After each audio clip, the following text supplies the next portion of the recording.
Okay, I have to say it. I was wrong. If you watch that, my last video that I've uploaded, I touched on a little bit of a controversial topic, and I wasn't actually expecting it to be as hot a topic as it turned out to be. So, but let me tell you what I like about the trail or hiking and the hiking community. I haven't done a big through hike like the AT yet. I'm looking forward to starting my Appalachian Trail hike in less than a week now, actually. But what I've liked about the trail community that I've experienced so far, especially last summer when I hiked the Camino de Santiago, but other, smaller hikes I've done. It's about what I've liked about the hiking is the trail community and the bonds that you can form on the trail. And one of the things that I've thought about a lot, especially on the Camino, was that, I met people from all around the world, all kinds of different people, and I'm sure with lots of different viewpoints and everything, but we tended to really sort of see the good in everyone. And we were became great friends, and I'm sure that somewhere along the way there were some people that if I had met them off the trail in the real world, that we might not have seen eye to eye on other issues, but the trail allowed us to really sort of see the good in one another. And I felt like I could get even closer to some of those people, and maybe even touch on some more controversial topics and discuss them in a productive way. So this situation started when I was actually on Facebook and in one of the trail hiking groups, and someone had asked a question about being safe on the trail, and they're concerned about being able to sleep at night because of her fears of safety on the trail. And the very first reply to this on this thread was,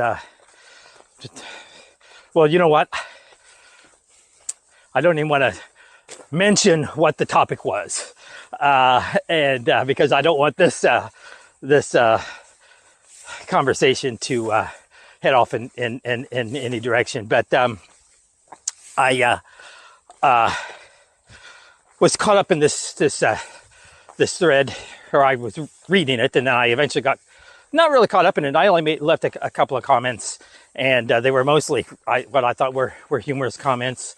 And actually in this thread, I didn't really run into any issues with that, but it just got me to thinking about, this woman was, this thread brought up really a legitimate question about the trail. And I sort of felt like, the trail community, we have this bond as fellow hikers that, we could talk about this particular topic that, definitely has some political connections to it. But on the trail, I felt like there were just some plain old practical answers, no matter, what direction you might lean politically concerning this topic. I thought there were just sort of some very practical, considerations. And so I thought it was worthy for me to address it in one of my videos. And if you saw my last video, you saw what it was. And as far as my YouTube community, it really wasn't a problem. But because this topic originally came up on Facebook, I provided a link to the video so that other people could see it. But that exposed it to a much broader social media community of hikers, though.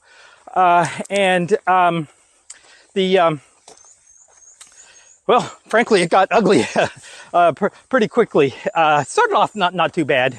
People making some good comments, but it got ugly pretty quickly. So I think maybe I have been guilty in sort of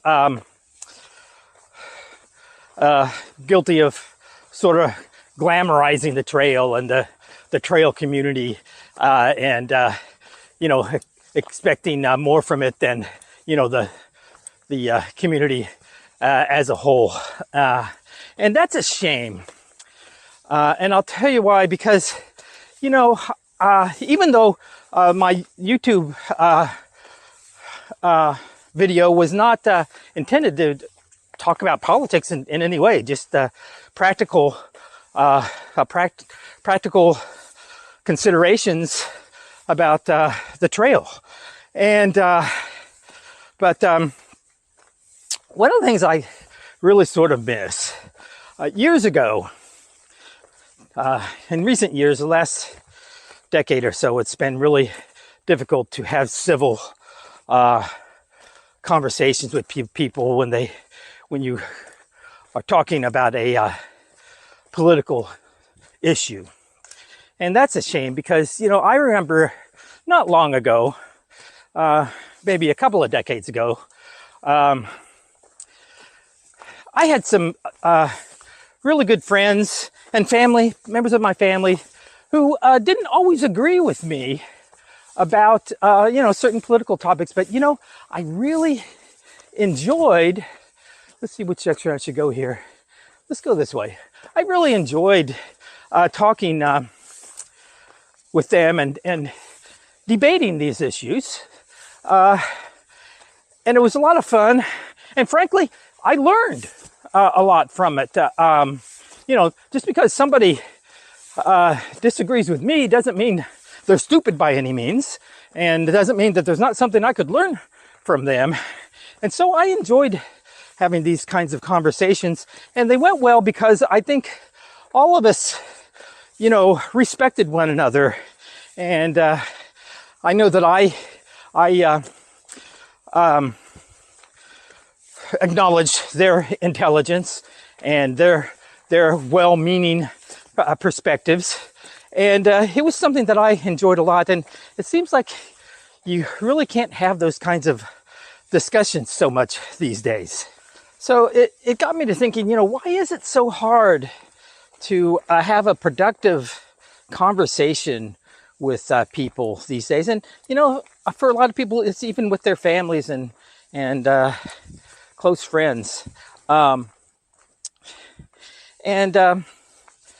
You know, I think it's that people's motivation, I think, when entering these discussions, I think it's not in order to share ideas and address important issues with the common goal of coming up with some sort of answers and some productive ideas about, you know, how to address these issues, and acknowledging that, you know, we don't all think the same, and we're all going to have some different ideas. But if we put our minds together, we might actually, you know, come up with maybe some good ideas and, you know, make life a little bit better for everyone. But that, I don't think, is the motivation for a lot of people. It seems to me, and I'm not talking about one left, right, Republican, Democrat, liberal, conservative. I'm not talking about one over the other. In fact, it irritates me most when I see people who actually share my ideas being ugly to one another. And because it seems like we're not really looking for solutions anymore. It seems like these discussions are mainly motivated by people just wanting to prove that they're right, that establish their intellectual superiority and or moral superiority and all that. And they don't want to solve a problem. They want to win an argument. And I think that's part of what it is, what the problem is. And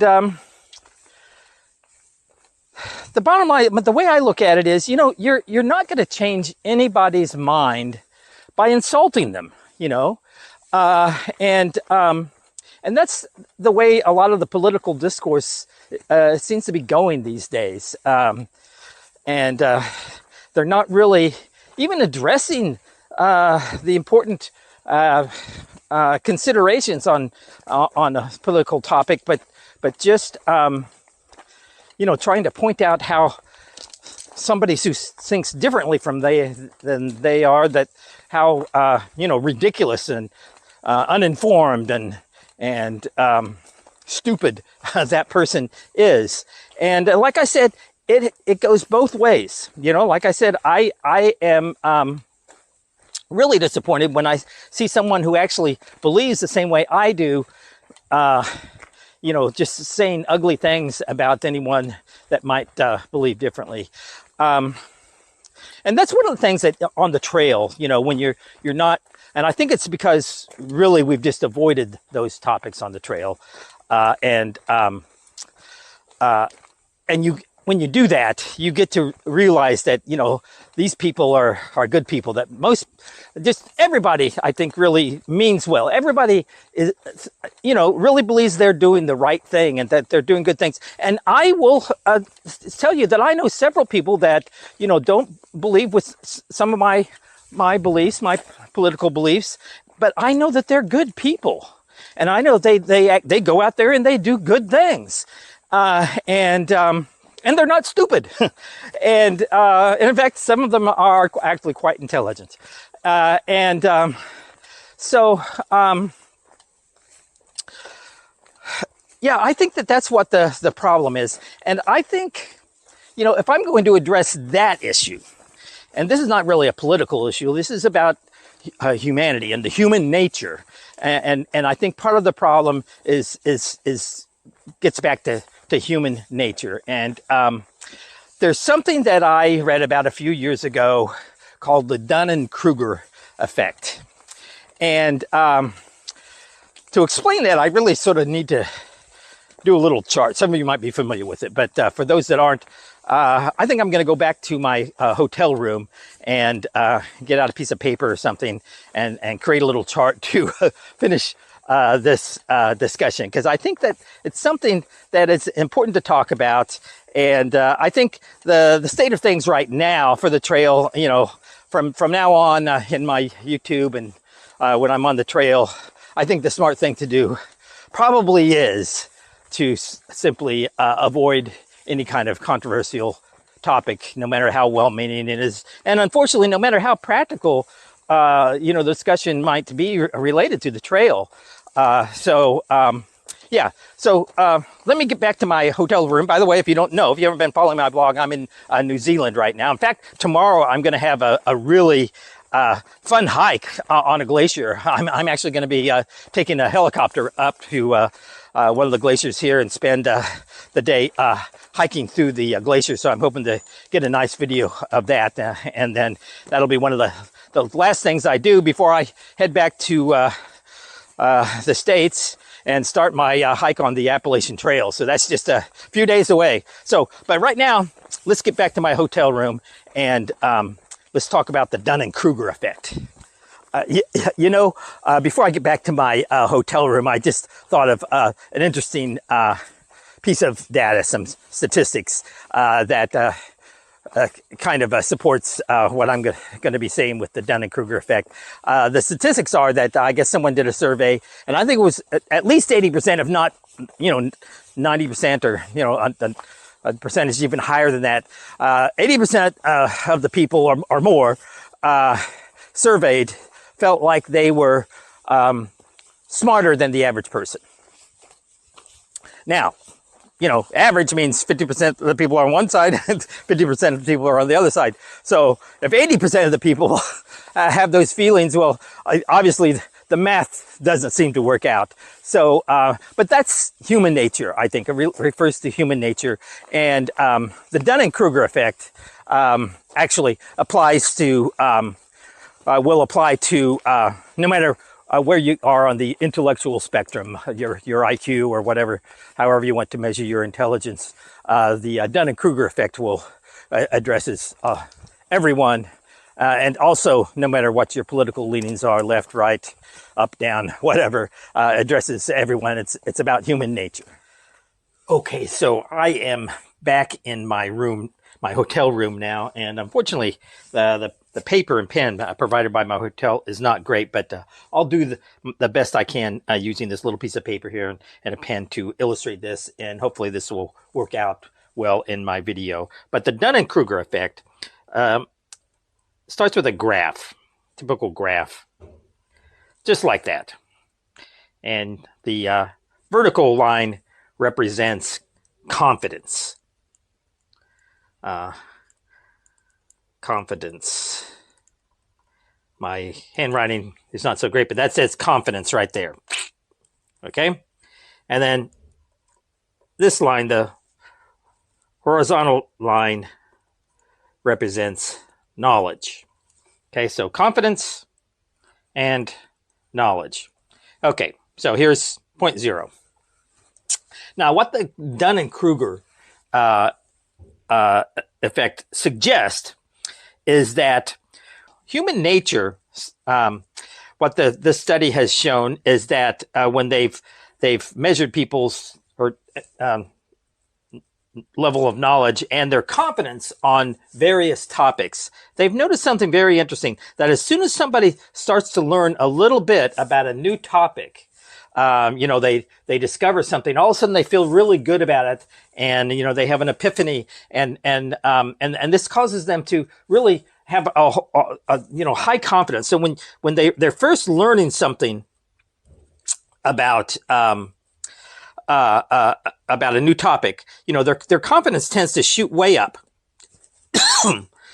And they feel like, because they're excited. Of course, they're learning something new, and they think, and they're thinking that, oh yeah, I know a lot about this now, a lot more than they did before. But they don't necessarily know that much actually. But their confidence level tends to go up. Okay, now here's the problem. This is also related to human nature. When we gather new data, you've gotten a little bit of data and a little bit of knowledge about a topic, and so you're feeling really good about it, like you really know something about it, and so your confidence is up there. And this is sort of human nature to when you've learned something new and you think you understand it, to be pretty confident about it. But if you're smart and you really want to grow and expand your knowledge, you keep an open mind. But what happens is, for a lot of people, when they like that feeling of knowing a lot of things and knowing a lot about something, and when they get some new piece of information, if it agrees with what their point of view is, their perspective, or what they think about the topic, they'll take that in. So they absorb all the new data that they get that supports what their beliefs are. But if something comes in that actually contradicts their ideas about it, they tend to ignore it. So they tend to stay confident, but because they're rejecting a lot of other information, they don't really grow that much in terms of their knowledge. Okay. Now, ideally, what will happen for someone like this, if they do start looking at some of the other contradictory data that comes in, some information, some knowledge that they gain, and they are open to that, all of a sudden that kind of naturally decreases their confidence. That they might actually say, maybe I don't know as much about this topic as I thought I did. Okay, and that's when they actually start growing and learning, and they can start moving down this knowledge, and then eventually, the fall for a lot of people, it's pretty steep. All of a sudden, they lose a lot of their confidence because they finally realize, there's a whole lot more to know about this topic, and I don't really know that much about it. So it tends to drop like this, and then if they're so inclined to say, maybe I ought to take a class on the subject, or read a few books, or talk to a lot of different people, not just the people that, believe the way I believe, but, talk to some other people. And then they start learning. Okay. And then, ideally they'll gain more confidence. Okay, so I think the problem with society today is that there's too much discourse right here at the top going on, and whether and ev- you might have this high degree of confidence with very little knowledge, and your ideas might be correct, okay, but they might not be. So this is whether you're on the right side of the argument or the wrong side of the argument. You're right or wrong, you're on the ignorant side of the problem. I can't think of any nicer way to say it than that, because you just don't really have the knowledge to really be having any kind of in-depth and productive conversation. And this is where I think a lot of the political discourse these days is happening. And so nothing's getting done, and we complain about what's happening in Congress. Why aren't they getting anything done? I think a lot of the discussion is in this area right here. And so I think really to be productive, we need to be right in this area right here. I think that's where the productive discourse is going to be and this is where people are going to be gaining some knowledge and actually have some valid input into the discourse on a subject, but they'll also have a bit of humility and open-mindedness and willing to at least consider some of the ideas that are being expressed by other people. And so, as far as the trail is concerned, I think probably the smartest thing to do on the trail is probably these days unfortunately, to avoid having conversations like that. I do, however, long for the days when I could have some discussions in these areas here. And in fact, I would really love to get back with some of these people that I had some of these conversations with years ago. And hopefully, our conversations might actually maybe sort of be in this area and maybe even a little more interesting and more productive these days. So yeah, I'm going to, from here on out, I'm probably going to be very cautious and avoid certain topics just so that I can, be a part of the trail community and make some great friends. And those friends may or may not agree with a lot of my ideas, but we'll see. My main, well, I've said this before when I was talking about my keys. If you've watched my video on what my keys to success are, I had 3 keys to success, and then a bonus key which was actually the key that I thought was the most important, and that is that I intend to have fun on the trail. And you know what? Arguing with people is not much fun, especially when they have closed minds, and you can't really have a productive conversation. So yeah, I'm going to I guess avoid some of those controversial topics, and maybe, I'll meet someone on the trail that I can get close to and maybe start to share some of these ideas and maybe even have some discussions in this area right here. But my number one goal, once I get out on the trail in just a few days, is to have fun. That's my key to success. Have fun. And like I said, it's not a lot of fun when you're up there having those kinds of conversations on the Dunning-Kruger graph right there. So, all right. So that's my take on, I was wrong. I thought that I could maybe have some discussions, and social media, especially Facebook, especially, is not really the place to do that. So yeah, and I'm as I mentioned earlier, I'm here still here in New Zealand. I'll be heading home soon, but well, not heading home. My home is in Mexico. I'll be heading back to the United States to start the Appalachian Trail. But I do have a bit more hiking to do while I'm here. And tomorrow there's going to be a really exciting hike. I'm going to I'm going to have to take a helicopter up to a glacier, and I'm going to be hiking most of the day tomorrow on a glacier. So I'll be, my next video is probably going to let you see a little bit of that. So keep watching, and I'll see you out there on the trail, hopefully, or at least you can maybe follow my vlogging as I'm on the trail. So in the meantime, happy trails.